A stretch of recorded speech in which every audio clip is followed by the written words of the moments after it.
Let's talk a bit about what a Kaizen event is, but maybe more importantly, when to use Kaizen events. Hello, I'm Tom. Welcome to my channel, where we talk about continuous improvement in an industrial setting. And today's video is about Kaizen events, and especially on when to actually use them. So of course we'll go over what it is, because otherwise, how to discuss when to use them. But they are quite a specific tool. I've seen them become very, very popular, but maybe also a bit overused. Right? That is also the main reason why I haven't been making too many videos on them yet. I sort of don't want to extra boost that hype. But I will also admit they are a great tool to have in your toolbox. So I kind of had to make the video for you, right? Now, what we see is that Kaizen events, they tend to not do very well with Six Sigma type of programs and organizations. And they are excellent with lean type of organizations. So how do we get to that difference? I mean, both of them are improvement programs, and Kaizen itself, right? So not Kaizen event, but the idea of continuous improvement, the idea of Kaizen is super strong in both of them and in many other improvement programs. But for some reason, this Kaizen event thing doesn't happen too much within your Six Sigma approach. Now, a Kaizen event is a focused, relatively short, but high intensity improvement team, right? Improvement effort. So we're going for process improvement.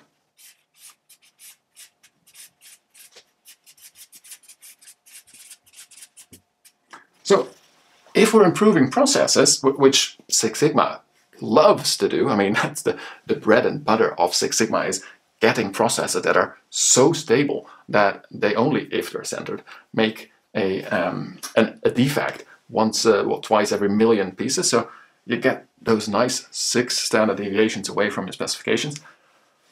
But they don't really like the system too often, while Lean loves it. Also focused on process improvement, where you look at your process and you remove all the waste and make sure that stuff flows through it. Oh, wait, there might be the big difference. See, what these programs are mainly focused on is a bit different. And it's not completely fair what I'll be saying, but it's a useful shortcut.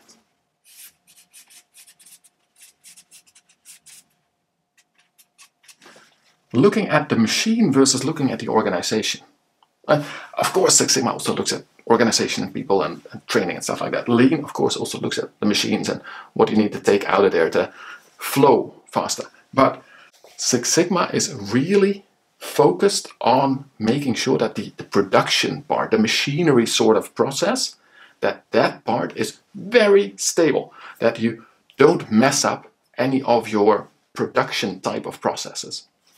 While Lean is very much into the organization of your entire production chain.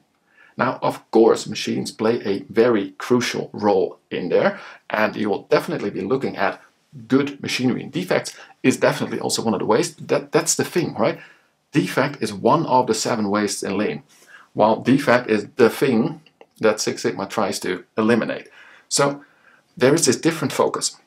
Now, why is that important? Because a Kaizen event, it is a short, high-intensity improvement effort, problem-solving effort. And the thing is, you want to be able to do this in a day, maximum a week. Right? This is what we're talking about with a Kaizen event. Some people might call it a rapid response team or something like that. But those efforts, those improvement or problem-solving efforts, where you take a day to a week, something like that, but it's probably 5 people, at least 8 hours a day, so to say. Generally, Kaizen events, they sort of seem to skirt with a normal 8-hour office day. And that works very well if you get people from different departments together, different specialities, really look at what the problem is, focus in on what would be a better way to organize it and get it going. And that works pretty good with organizational problems. And organization can be all kinds of manufacturing organization as well. But when we're looking at stability in machine parameters, the Six Sigma idea, Well, you can put 5 people on there and work for more than 8 hours every day for a week. But if you need to do a couple of production runs that then need to produce a product where you need to see, is it really more stable? Let's have the production run under different circumstances. In most Six Sigma processes, it is simply not possible for the machinery itself, for the production process itself, to do that within a few days. So you need way more time to collect your data. That's why you don't really see the Kaizen event in Six Sigma. The concept might work, but the time frame very often doesn't work. Now, there is a third one, I've been calling it out a couple of times already, where it does work, that also really fits into TPM and Six Sigma and world-class operations management and stuff like that. It also fits with Lean, by the way. And that is that other thing where you are finding a root cause, and that's often easy to solve.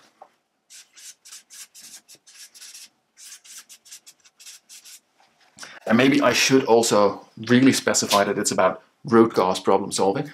But when you already know that your process can perform at a much better level because it has been doing that up until, yesterday or so, and suddenly things blew up, then we are problem solving, we are restoring back to our proven conditions. A Kaizen event works wonderfully. You can do problem solving teams in a day or a week, right? That is absolutely doable, especially if you have this single event, it happened, and we need to now get rid of the mess, understand what happened, and fix it. That is not the type of problem solving that Six Sigma means when we're going into, let's see if we can get the defects out of the process bit by bit, right?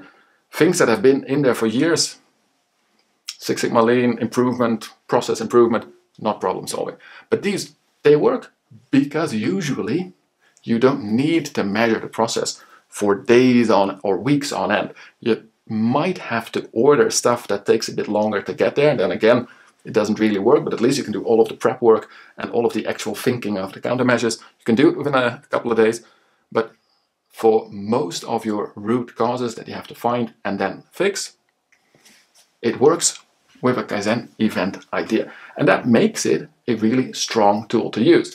Now, I won't go into all of the detailed steps within a Kaizen event because honestly, there is not really a standard for that. The thing is, a Kaizen event is a way of organizing it. The content, look for the different ways of process improvement projects. Look for problem-solving courses like my own problem-solving course or other problem-solving methods like an 8D. Take them. Use sort of the DMAIC approach. Maybe not, because that is really on this one, but think about how we improve processes. Think about the tools we have been discussing on this channel and in other resources. That is the content of it. But there is a structure that is important. So if we look at how do we structure a Kaizen event, we need good preparation.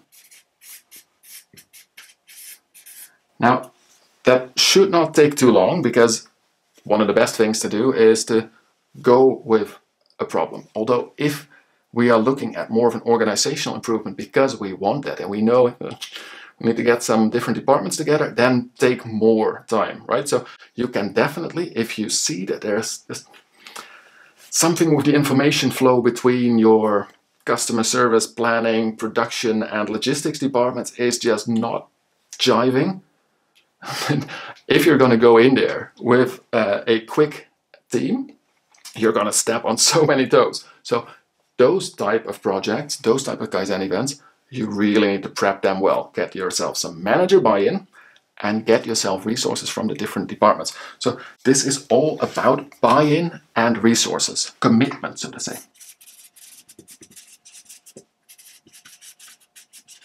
And resources also include such practical things like get a room and get snacks and stuff like that. It needs to be a high intensity, high energy type of multi-day event. So take care of your people while they're in the pressure cooker, because that is the idea of a Kaizen event. When we go into the actual event, it really is high pressure. So we want to focus full days on it. Full days, by the way, that means that people need to be available full days, right? That is not something that is going to make you very popular when you walk into one of the support departments, like your quality department, and say, I need your best specialist for the next 4 days. Oh, okay, an hour a day? No, full time. Impossible. They have all kinds of tasks. Those are the things you really need to prepare. Now, that event itself, keep it snappy and keep it like a pressure cooker, but with good guidance, right?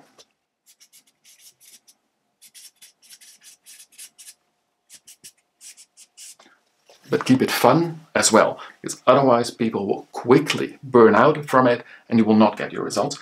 And now, here's the thing. This event, that takes a day to a week. Right? If you do this for 2 weeks, it's already too much. A couple of days, that's the sweet spot, or even really the 1 day. But then we are really talking about specific organizational changes where the biggest obstacle is probably commitment and buy-in, right? So if you know that you're going to find the answer in just making a set of rules to play by, codifying it, training it out, and just making sure that works, then that's sort of a 1 to 2 day Kaizen event. If you're going to do something that is sort of linked to your machines, just make it a multi-day event, right? But a Kaizen event is not more than a week. It will, however, take way more than a week to follow up on your results.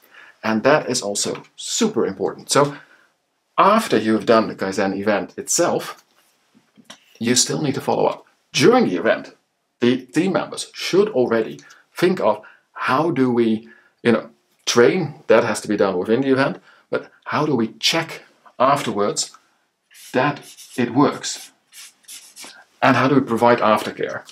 Now, these checks you want to be doing for weeks after the event is over, because almost certainly the team is going to introduce new ways of working. New ways of working means new habits for certain people. New habits means getting used to it, making mistakes most likely, having to change, wanting to go back. Watch any of the videos on change management. Think about the 4 puzzle pieces and know that you need to be checking up with people. Very simple. Are they actually doing the new standard, the new way of working? But also, what is keeping them? How can we make it easier? What are things we overlooked during the event? New sort of practical problems that come along. That means that most of the core team still has to be available and active afterwards. Not full-time, really not full-time. But let's say a sort of a rule of thumb that it's about 1 or 2 hours a week at least for 2 or 3 people from that team, or 1 person from the team and your CI support department or your production manager. Somebody like that, 2 to 3 people, about 2 hours a week. You can do quite a bit of follow-up and making sure that you keep the gains. And if you organize it like this, so if you have a good preparation, doesn't need to be too long usually, then a high pressure, short time Kaizen event, during which you take any of the steps that are normally needed in your problem solving, in your sort of super fast DMAIC, in a Kaizen route, any type of improvement route that you already know. You sort of have to prep what you're expecting to see out there, and then take some good time, longer time, for the follow-up. Then these Kaizen events can so drastically change the energy level and the motivation in your organization. That is the biggest thing that they bring. So, of course, they bring the improvement. But I will guarantee that most of the less intensive normal improvement teams that we organize and the problem-solving teams that take 2 weeks or so or 3, they will also bring you the improvement you need. Right? And the resource demand is lower because, honestly, for pure man hours in there, it's usually a bit more efficient. But the energy you get from fixing a problem within a week, all people are going to forget about all those efficiency gains of smearing it out over exactly the correct days and being able to do their normal work next to it. When you get people into a room together for a couple of days, and at the end of that time they have fixed a problem that seemed to be unfixable before, wow, and they are going to want to go back to Kaizen events. And that's because you really do get stuff done with this. So especially when you're sort of early to mid level of your continuous improvement journey, and absolutely when you are tackling more the organizational type of problems, use Kaizen events as a tool. You will love it. So I hope you also loved this little explanation. Hit the like button if you do. If you want to learn about problem solving, I've got a nice course on that. Do check it out. For now, I wish you the best of luck with all the motivation you can get from these Kaizen events. And as always, don't forget to also enjoy the continuous improvement journey.